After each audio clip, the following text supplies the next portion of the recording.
What's the biggest lie people believe about OF money? How much people make? Biggest lie that everybody believes because managements tell girls to lie about how much they make, so it seems like, ooh, why does she make that much money? Yo, what is going on, guys? It is Taylor the Fiend back again, and today we are taking a look at how OF has been destroying modern women, and now they are regretting it. Don't forget to leave your thoughts and your comments, and let's jump right into the video. What's one thing you wish you could undo? For me, it's OnlyFans. Yep, I did OnlyFans. And at the time, it felt like it was empowering. Like I was in control. Like I was just, I don't know. I really was just following the wave. Makes me sick to my stomach when I think about it. Me putting myself out there, jeopardizing my safety, my image, my body for weirdos, stalkers, men who literally didn't see me as nothing but a fantasy. Starting up an OF comes at the cost of your privacy, your dignity, and your self-worth. I mean, it is a very high price. You know what they don't tell you is that the platform is going to affect your reputation. It's going to make dating feel impossible. And the men that do date you, they're going to treat you like trash. 9 times out of 10, they don't even see you as real. They just see you as content. And the money, babe, is not what they promised. I promise I've made just as much, if not more, posting on social media. That profession has been destroying reputations for thousands of years. It's actually just no real secret at this point. Again, a lot of people think that, oh, I don't have to have a lot of followers. I can just jump on and do this in secret and I'll just make a bunch of money. Well, what happens with that is we see statistics like the average wage of an OnlyFans creator is $180 a month. And that's because so many people are jumping on thinking that they don't have to do anything. They post all of these pictures, they don't earn any money. And then that's actually on the internet forever. And you really can't get it down. You can't be secretive about posting on OF. The internet has never worked that way. That's just insane. In 2023 or 2021, in 2021, there was 2.1 million creators on OnlyFans, and only 300 of those 2.1 million made more than $1 million a year.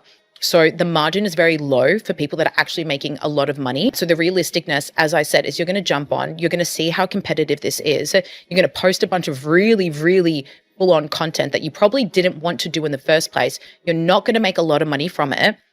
This is why you have certain creators who just do some of the most disturbing things possibly imaginable. And to get your account taken down is really difficult. It's not easy. And so then you're stuck with this online for forever, potentially. And so that's a reality that we need to understand. And again, it's because we're softly manipulated by social media to think that this is easy, this is a positive, and it's a get-rich-quick scheme. Even if their page did get taken down, it doesn't actually matter because those images are shared online.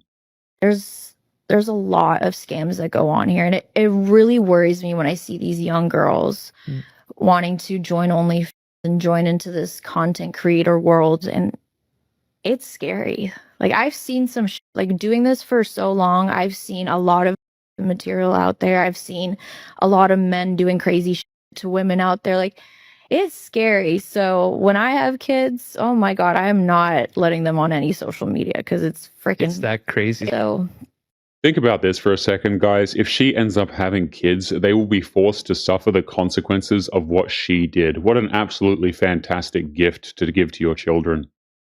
I urge females and other people getting into the OnlyFans industry to really, really look into it and really consider what your life can be.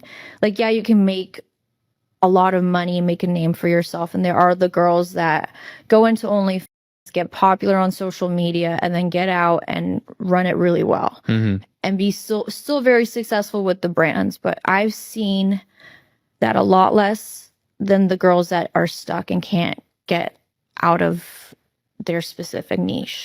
Even if they did end up doing supposedly safe for work content, the label of OF is stuck with them forever. It doesn't actually matter if you make the switch or not.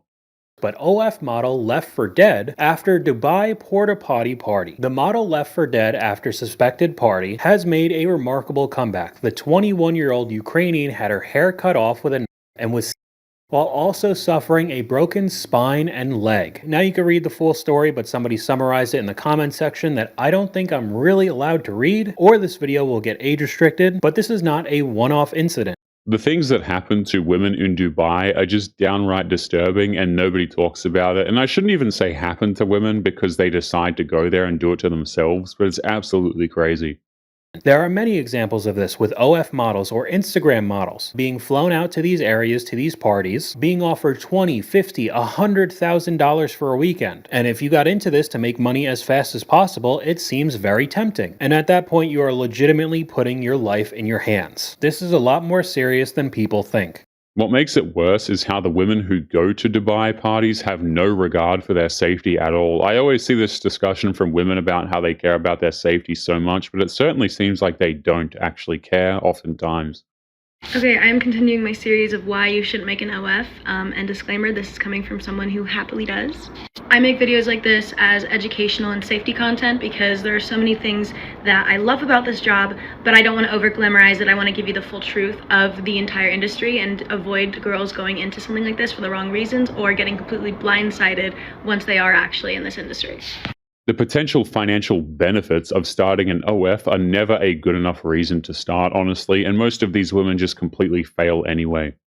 So I have gotten, I think, 3 messages in the last few weeks along these lines, but this is the first person who's actually subscribed to me to say something like this. So I got this message last night. This is the craziest thing I've done, subscribing to your OF because I have a crush on you and I'm too nervous to go up to you at the bar that I go to when I'm with my friends. This is the first time I saw blah, blah, blah, had a crush. Subscribe. Right? When women like this are seen in public, it will be seen as shameful to be with them in public. This is how I responded. I said, I'm going to be very frank and let you know that I'm not interested in someone who cannot find the courage to speak to me in person but goes out of his way to find me on OF to text me. Super inappropriate and super weird. This is not a dating site. This is my job. Would recommend trying to actually politely speak to a woman in person instead of doing this next time. A lot of us like to keep our personal and professional lives separate. Please do not try to speak to me in person now either. And I blocked him. It's impossible to keep your personal and professional lives separate when you do OF. What's the biggest lie people believe about OF money? How much people make. Biggest lie that everybody believes because managements tell girls to lie about how much they make, so it seems like, ooh, why does she make that much money? People do make a lot of money, but majority of the industry makes like $100 to like $1,000 a month. Not everybody is making $70 million in a year. Nobody actually probably is. That's just living proof that OF is one gigantic, just complete scam with millions of naive women joining. I just made $1 million this month and it's been going insane because you know what? I put in the work and you could too. Just follow me and also make sure to subscribe to my course. My food is here. I gotta go, guys. Oh, peasants. Hi. Yeah. Yes, food delivery. Yeah. Okay. You want a tip? No, I'm not tipping you. No. What? Didn't you make like a lot of money? No, it was all a lie. And also, yeah, that's how you stay rich. Yeah, you don't get any money. Yeah, get out of here, you peasant food delivery guy. Ugh.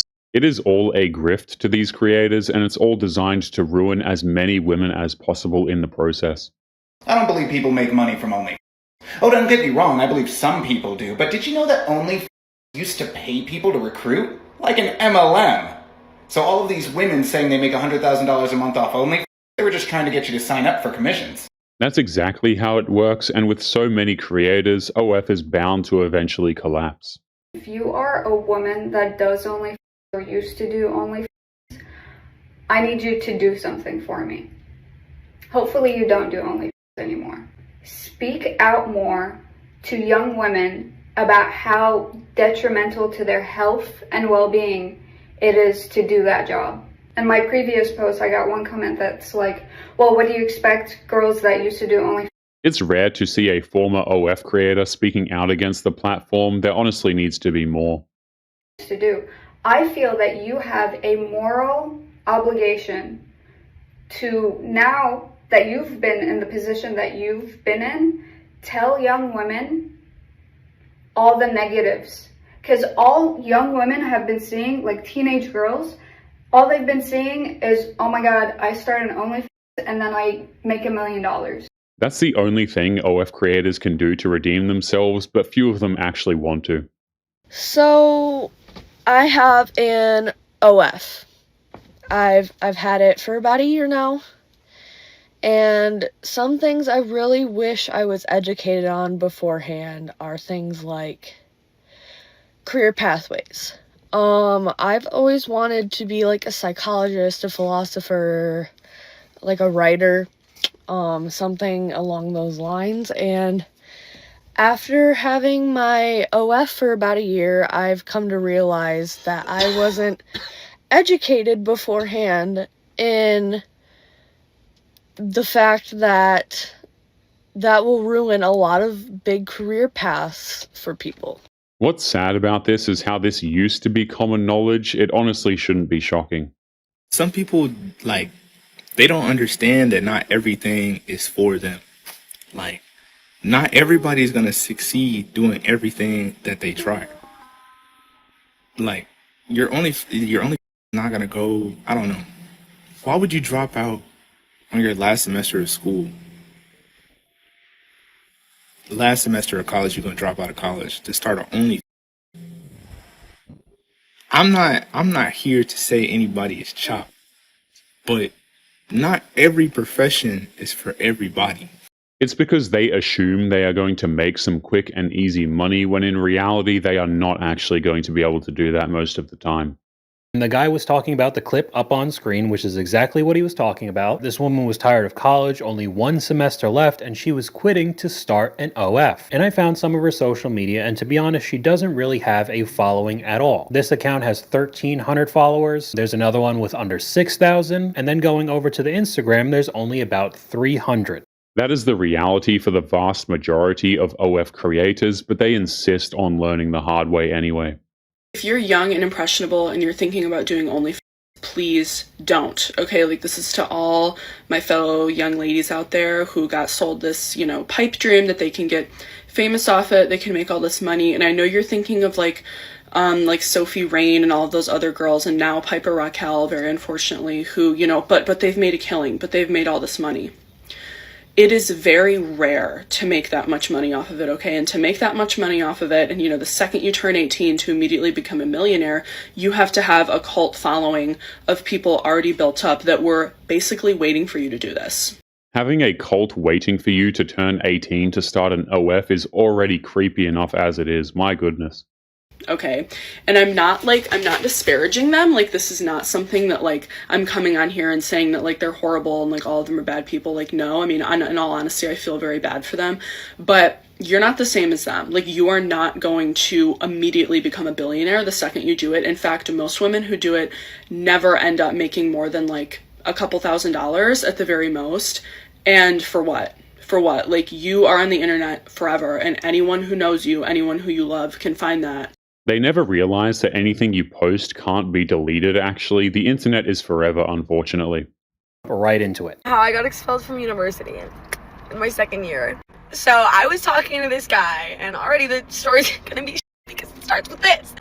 He came over one day. So whatever, we're just chilling. I'm in my shower towel, about to take a shower. He's waiting in the living room, and then I hear 3 knocks on the door, which is weird because no one usually knocks when you come in because we all have keys, so I know it must be someone else. And so I open the door in my shower towel, and there's 4 public safety officers out there. It's safe to say that social media has made everyone a lot dumber, and that goes double for students, it seems.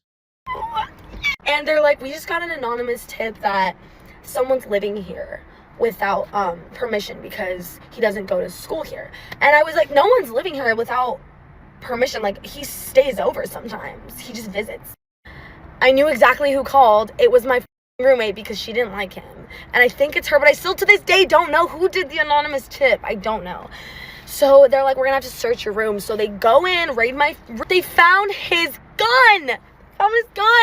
This guy decided to bring his gun to my dorm, to my apartment on campus. And he says that he doesn't know. I don't know if I believe that. And also, you're an idiot anyways if you don't know where you're.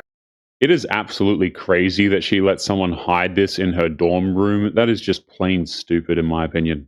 I left the nail salon without paying for a pedicure, and the police showed up at my door 10 minutes later, and here's the story. So I went to go get a pedicure, and the woman that was working on my feet, and I did not communicate much. She didn't understand me when I had spoke to her. So I just was I'm going to sit back and relax and nothing else. But the number pedicure I chose needs to be communicated, I guess. She starts my service and she's hacking up all over my feet. She didn't like cough in her arm or anything, didn't move her head. It was just Yes, that is disgusting, but she still continued to allow the woman to do work on her. disgusting. And I was like uncomfortable the entire time, but I didn't call the manager over because I didn't want to embarrass her and have the entire shop here and have him, tell her. So at the end, I went to go check out and I said, hey, is there anything you can do, like a 5% discount, 10% discount? Because my service was really uncomfortable and I was coughed all over the entire time. And he refused, said services were fully rendered. I should have said something in the middle. I explained I'm not confrontational. I didn't want to call you over and do that. And I left. And he recorded me leaving and called the police, and the police showed up at my house. And basically, because the service was rendered, it was something I could have been arrested for. That's totally fair. She could have said something at any time, but refused to do so for no reason. 3 more days until I'm no longer legally responsible for another human being besides myself. I have been a mom for 24 years. My oldest son turned 24 on last Saturday, and my youngest child will turn 18 the day after Thanksgiving. And I kind of don't know how to feel about that. I have been in mom mode for 24 years. And although I will still be their mother and be there for them, I am legally not responsible for anybody but myself. And that's crazy. Imagine being that woman's child and hearing this online. No son should ever have to hear that. These are things you shouldn't post online coming from a lawyer who's not your lawyer, so this is not legal advice. If you want that, you have to pay for me. Number one, and I say this in almost every single one, but nobody seems to be getting it, is any proof of you doing anything illegal, no matter how long ago, no matter how old you were, take it down. And this doesn't just go for you saying, oh yeah, I used to steal things. This goes for video proof of you doing crimes. If they removed those videos, they would lose internet attention, and they think that's worth absolute gold, so they won't do it probably.